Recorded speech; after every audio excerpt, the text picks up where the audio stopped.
Hello, everybody. Welcome back to our home here on Gelvin Valley. Farming Simulator 15. We're in the middle of harvesting our canola. Oh, how do I make this go off? There we go. IC controls. Wonderful map made by Wild Wild West. I'm continuing to enjoy it, even though as I start this episode, I realize this is my 93rd episode on here. I've pretty well dragged anybody still watching this through almost everything that I'm doing in here. There's been a little bit of stuff I've done off cam, but not much. I say off cam, I'm not on cam. You just hear my rusty voice in here. Oh, let me go get my chaser, and hopefully he will remember his purpose. There we go.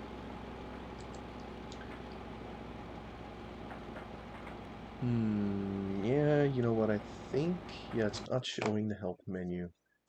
Dog my cats. I don't know why it keeps turning that off, but it does.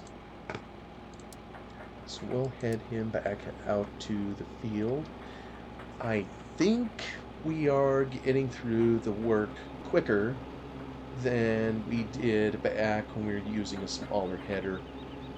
I'm having to fudge things a little bit going in some of these gates. They're not wide enough. But I'm removing some collisions on them so I can move the machines in and out. Just helps speed things up a little bit. I sold my header. I think I own that one. I'm renting this one. I like it.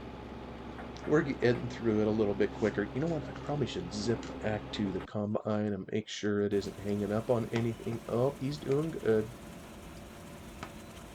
And he's also filthy again. You know, there was a rain shower that we had kind of coming through here, and it started cleaning off the combine as close as it's been to having a bath since I'm too poor to get a pressure washer. But I ended up fast forwarding through the rain so I could continue in the harvest, and that is that. It left the dirt as is, and now we're just getting it dirty again. Here it comes, our hero. Yeah, even with the canola, it isn't able to keep up, hauling it all to storage.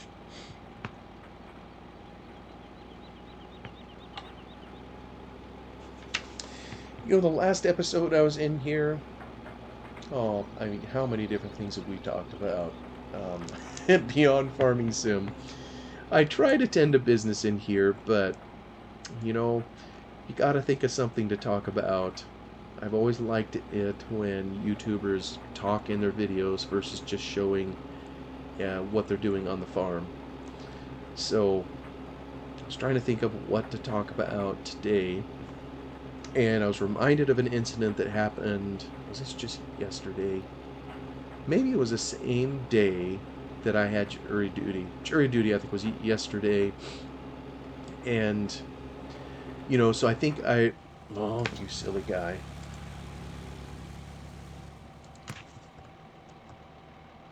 Come on.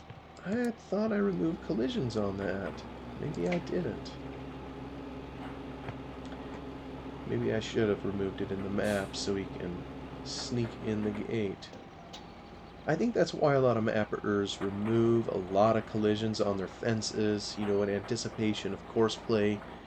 Because, I mean, let's face it, I've had an abysmal record in here with course play. It finds all the hard objects and seems to enjoy every minute of it.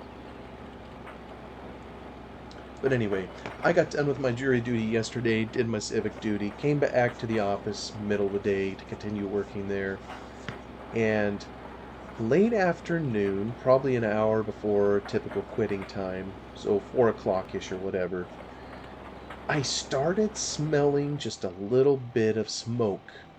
You know, kind of that smell that I recognized with grass, dry grass burning, if you will, Not really the smell of a campfire. Definitely was grass. Well, about the time I started smelling this, the receptionist that we have kind of rushed to the back of the office where we were, and she just said, our staff members, we have our office in two locations in town.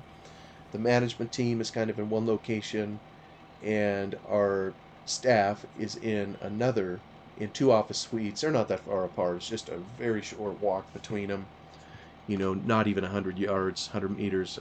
So she said oh, and when I was talking to one of my partners, as we were visiting, we noticed that a fire truck came into our parking lot and zipping by towards the other building. And it's like, oh boy, we both commented, it's like, hopefully we don't have an emergency, where our staff are over there in the other suite. So the truck was in there a little bit. I don't think they went inside the building, but I think what they did is they went over there and they told people to evacuate out of the building over there. And this building is just north of a small river that kind of comes through there. And so, I mean, our staff, they did what they were told. They got out of the building.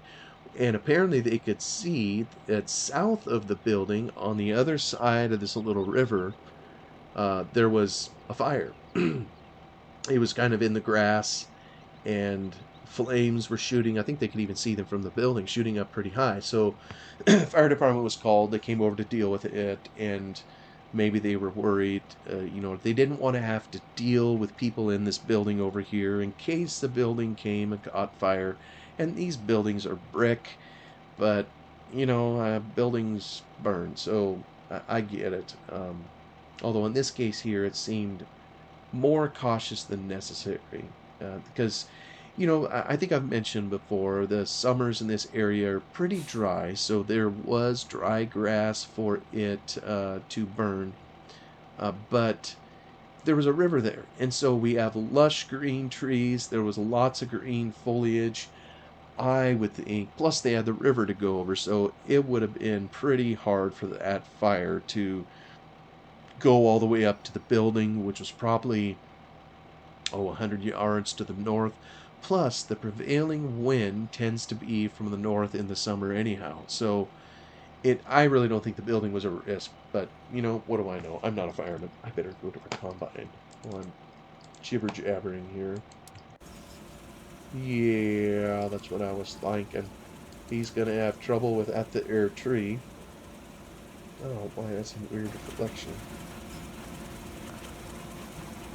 Hold on. Yeah, he had trouble with the tree. He tried to climb the miserable thing.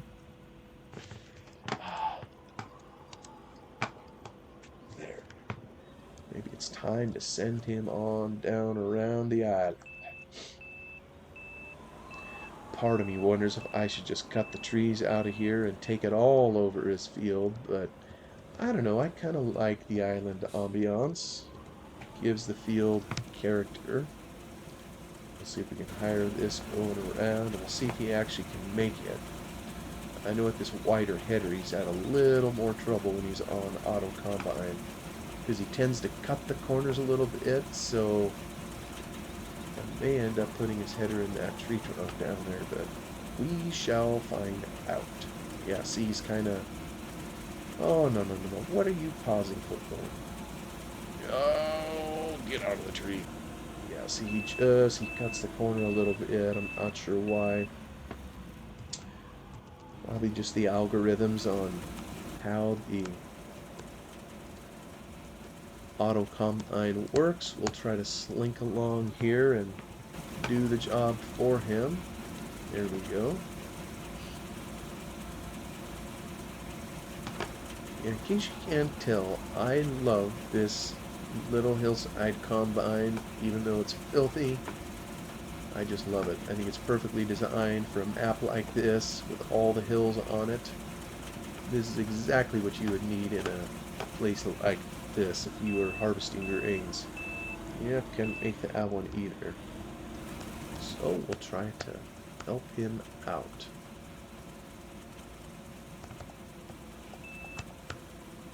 So when we got wind that there was a fire over there, well, I basically went over. I mean, I was primarily interested to make sure our staff were okay, and just to see what was going on, because, hey, it's a fire, So I went zipping over there. There was two staff members still up there. They were just leaving for the day. Like I say, it was about 4 o'clock, so I think they just opted to leave. Let me help this fella turn around. So once I made sure that they were all out of the building and everything, well, then I went behind the building to see kind of where the fire was coming from. I mean, there was a plume of smoke and everything, so I had to walk along the river a little ways, and sure enough, it was over there, and there were some guys with a hose putting water on it and all that stuff you would expect a fireman to do. I saw the guy. Aha! Boy, he made it through those trees and everything. Good for you, Courseplay. I take back all the mean things I said about you. Go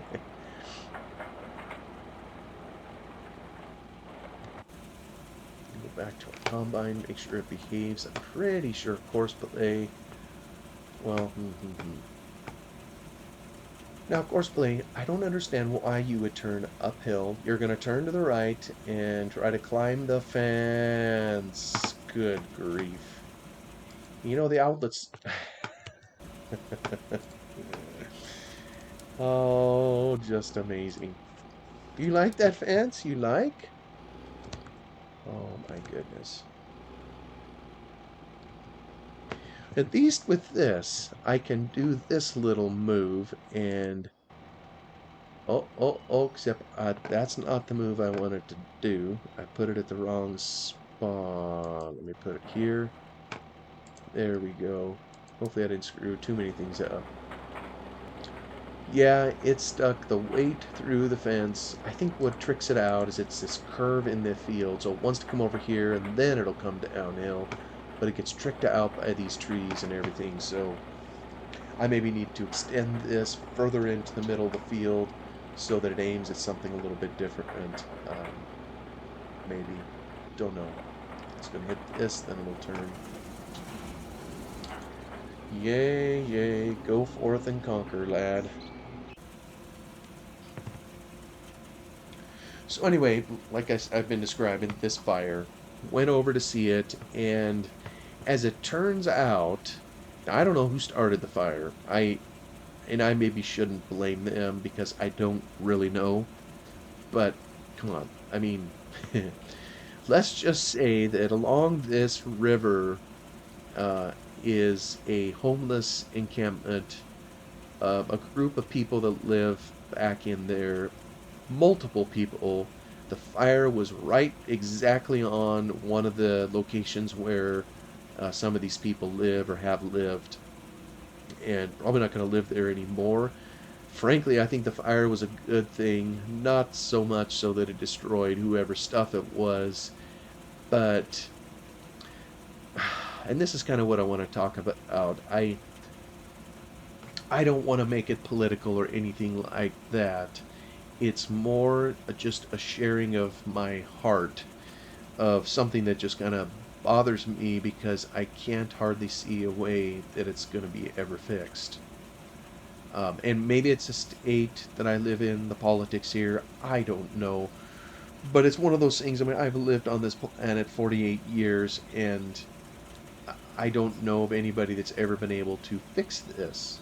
You have a problem like homelessness, I'd like it to be fixed. I can't imagine people want to just live on the street or not have a home or a place to go to. I mean, maybe there's always going to be a few folks out there that aren't quite the same as everyone else. Maybe they want to live in the outdoors or feel constrained to live in a house. Who knows? But I'm pretty sure it was this group of homeless. And when I say group, there's a lot of people anymore, in my hometown, in the state. There's camps of them, and they put up these tarp tents. It looks like a horrible way to live, but in the summer it's probably pretty nice. Other than maybe being a little overheated, I have no idea what they do in the winter, when it's quite wet. But these people back here, they put up tents. They had campfires, and they never deal with their trash. Maybe I shouldn't say never. That's an absolute. I'm just going off of what I can see with my eyes. And I haven't seen a single one of them deal with their trash. They just treat the whole world as their trash can. And they're back here by this beautiful river that none of the rest of us or people can generally access. They're living in it, and I mean they eat stuff. They have whatever plastic, whatever garbage they have. They just dump it and let it sit there. You know, the rest of us could never get away with that. Um, I think one episode I had in here dedicated to traffic tickets, infractions that I've received over the years. I got a ticket from a police officer for littering, for throwing an apple car out my car window. And when I compare that to what these people are doing, it just pales by comparison.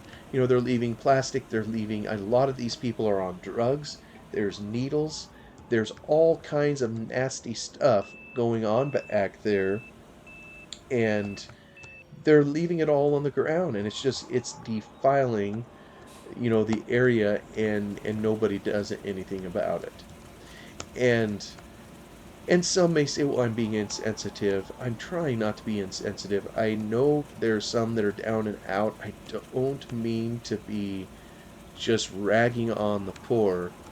Um, and you know, I mean, I think I've mentioned before, I'm a Christian, and I believe what the Bible says, and it says in there, you know, Jesus Christ himself said, the poor you're always going to have with you. Always. So I need to take a lesson from that and just realize it isn't a problem necessarily that's going to be fixed, you know, by the governments of the world, whatever good intentions they may have, whatever good intentions people may have. But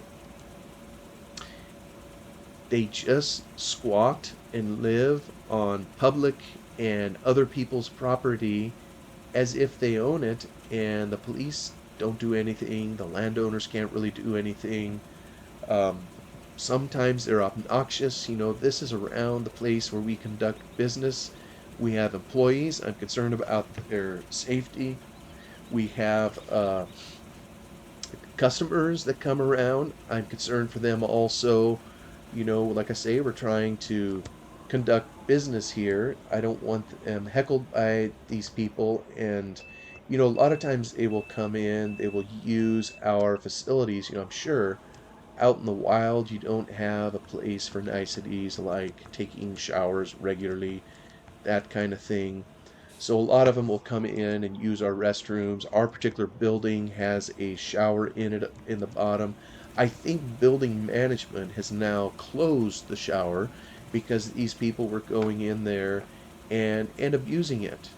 You know, leaving it a mess and bringing their drug stuff in there and leaving needles and stuff in there. And it's just it's beyond a nuisance. I mean, it's a health hazard, if you will. And but here's the thing. A lot of these people, I realize, and I don't know what the statistics are. I've heard anecdotal things over the years that maybe a third of these people are mentally ill. And that's why they're on the streets and homeless. And maybe another third is addicted to drugs or some kind of substance. And maybe another third is genuinely homeless people who have no other place to go. They're down and out on their luck and would do anything to get out of it. I don't know if that's accurate. That's just some things I've heard. Ooh, when does our tractor need more sauce? Okay. Alright, now that we have the main area figured out for the combine, he should be able to handle the rest of this on his own. Yeah? I hope so. So maybe we can accompany our tractor down the hill the next time he goes, and we'll get him refueled when we have an opportunity. I used to work in a city up to the north. This is years ago, a couple decades ago. And they had some homeless up there too. and I always felt bad for them. Um, and so in the mornings, like when I would be walking to the office, and I worked in a professional setting, I wore a full suit and tie, and you wonder what these people think as you walk by them. I didn't know what to think.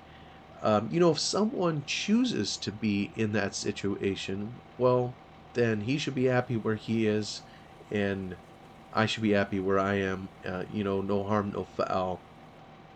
But a lot of these people would beg for money or whatever, and I gotta say, in substantially all cases, the money that they asked for was not for their basic needs. Our state where we live has a lot of programs to help these people so they can get food. There's hundreds of dollars of groceries I think they can get. It's called an Oregon Trail card that's just given to them. And a lot of times, some of these so called homeless have a better looking cell phone than what I can afford. I think it's provided to them so they can communicate, do whatever they need there, including the data and everything. They and there's many times housing that's offered to these people, and there's been numerous times where they'll say you can come live over here, and all that they ask of these homeless is there's a few rules you got to obey. Rules like the rest of us do, where it's cleaning up after yourself, trashing the place, um, those kinds of things. Or maybe if you take housing, we'll provide a place for you. You need to go out and try to get a job. And a lot of these people flat out refuse that kind of assistance. They would prefer to live on the street so they can continue to do their own thing. And so maybe some would say, well, huh, there ain't no fixing that, nor should you even try. But, we're all paying taxes to kind of fund all this, and it just would be nice to make the problem less than what it is. I remember as a kid, I don't remember it being nearly as bad as it is now, where there's just people everywhere on the streets, and I know there's continual cries about the rich getting richer, the poor getting poorer, and the middle class disappearing. Well, yeah, maybe at some level you have those dynamics going on, but then to have, this particular issue where there's, people that just for whatever reason don't want to help themselves, maybe they're not able to, don't have the mental capacity to make good decisions for themselves. And a part of me wonders, where are the families of all these people? When I think of my family, I'm trying to think, do we have anybody that's in that circumstance? Yeah, I don't think we do. In our family, it runs a gamut. I mean, we're in the middle, I would say. None of us are just wealthy. None of us are dirt poor. We're all somewhere kind of in the middle, and in varying degrees. But if it was one of my kids that, for whatever reason, couldn't handle life and was going to end up homeless, well, I still got a room in my house. He or she could come stay there. We try to figure something out. I do everything I could to help him. Um, and I guess it all depends on the situation. And maybe what has happened, there's also the concept of tough love. That we've all heard the so-called funny stories of the 30, 40-year-old whatever still living in mom's basement, or however people say it. And sometimes the parents get tired of that and say, it's time for you to grow up and get your own place, get a job, start supporting yourself. Mom and dad aren't going to be there for you forever, however you put it. So I realize sometimes there's those situations too, and maybe some of those end up homeless for a little while. And we all have heard those stories too, of those that end up homeless, however it happens, and they're able to turn their life around some way. Those are the people you really root for, and those are the ones, that we all would have no problem helping. But there is signs that some of these people have. I mean, they will stake out corners on intersections and park themselves there with a sad look on their face in their finest rags, to garner the utmost sympathy. And they'll sit there with their signs, saying, hungry will work for food. God bless, they'll put on there. They invoke God in what they're doing. I think just to tug on people's heartstrings even more, to try to guilt people into helping them.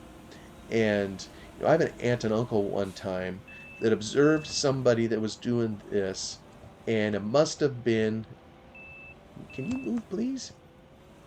It must have been towards the end of the so-called shift, if there is such a thing for the homeless. But it was this lady that was there, had the sign. Well, my uncle, actually my wife's uncle, observed her stashing her sign in a bush, looking all around to make sure nobody was watching her. Then she walked around the bush, and it was in a parking lot of the mall, and she got into this beautiful brand spanking new pickup truck and drove off. Just makes you sick to your stomach. She's out there basically begging for money, and people are giving it to her hand over fist because they think she's poor, and she's lying through her teeth. And I can't afford a brand new pickup. I'd love to have a pickup. Those things don't grow on trees.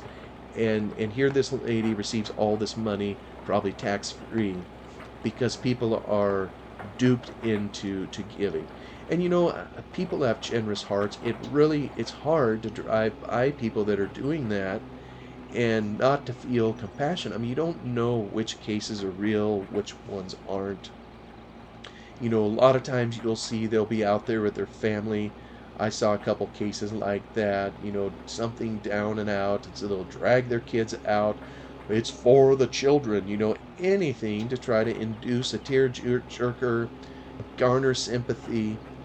And there's just so many cases where it's flat out rubbish and they're lying. And so I don't give to anybody on the street. What I try to do is send it into nonprofits if, I donate somewhere where they can weed some of that out and try to get at what genuine need is. So they don't have some lady driving up in a brand new pickup truck, trying to get money out of them or out of other people. So it's just one of those problems. I don't know if it's one of those things you would say, well, that's a quote first world problem. We all know there's poor around the world, where children are starving and adults and having a hard go at it that don't have very much. Um, but here in America, I mean, my goodness, there's so much opportunity and there's so much provided to these people that they still come out with their hand out instead of trying to go. And there's scads of jobs around too. There are more jobs available now than there are people to fill them. It's just an amazing, circumstance. I know we have trouble finding people, qualified people at our business in town. And so there's plenty of opportunity. And I don't know if it's pride, or maybe some of it, like I say, it's addiction, whatever people have given up, or mental illness. There's some of that. But my goodness, I don't care if it's sweeping a broom. I have to put myself in their shoes. If I lost my job or ability to work in what I do, what would I do? Um, I don't know, at least my mentality now, I think I would do anything and everything I could. Maybe work two jobs to help bring in enough money to support, my wife and children, whatever we have here. Might have to get out of this house that we're in, downsize, whatever it would take to try to live within our means. I mean, that's just what I think responsible people do.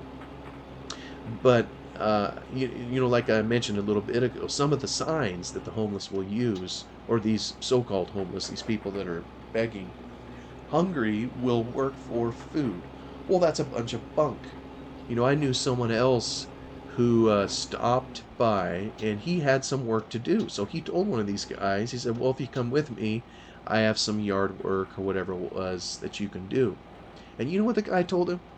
He said, unless you can pay me more than $30 an hour, I'm not going to do it, because the money he was making standing at the corner tugging on people's hearts, and the money they gave him from their cars out the window was more than $30 an hour. I mean, and this has been a decade ago that I heard that story. It was before. I gotta go fuel up. It was before we had as big a problem with this, that we even have now. So, it's just one of those things. But like I say, I maybe come off or sound cold-hearted with this, but at a certain level, I don't know that there's any of us that if there is a genuine need, someone genuinely needs something, I think most of us would bend over backwards trying to help that person to get back on their feet if they're trying to help themselves. But someone who just comes with their hand out, that's otherwise able-bodied, could do it for themselves, but they just expect everybody else to do it. Well, I don't know how everybody else feels. It's harder to help that kind of person than it is the other. And my father told me years ago when I was a kid, and maybe this is part of the reason that I didn't notice as many homeless on the streets or that kind of thing. He said years ago our state had more homes for mentally ill. I'm not sure what they call them, mental institutions. Um, and not all of those were the best thing. But if a family has a mentally ill family member and they're unable to handle them at home, uh, just unable to deal with them, maybe even to keep them in one place. I mean, what can you do if, one of your kids or, oh, I think the combine stopped. If they take off and leave home and don't tell you, good grief, tell you where they've gone, what can you do about it?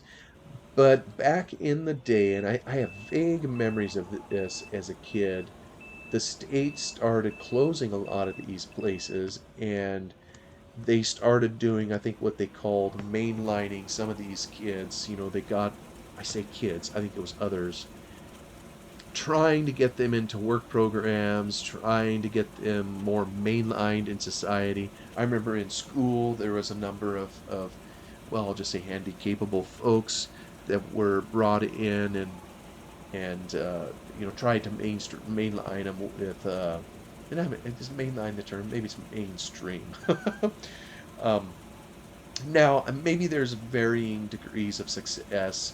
There's a handicapped gentleman that I still see today who I went to school with, and I will say in school he wasn't treated the best, but I really enjoy seeing him. He comes in, he's with a company that takes care of the shred paper that we have. He's fully capable of doing it. I really appreciate that he's trying to work. Um, I don't know that I've ever met his mom and dad.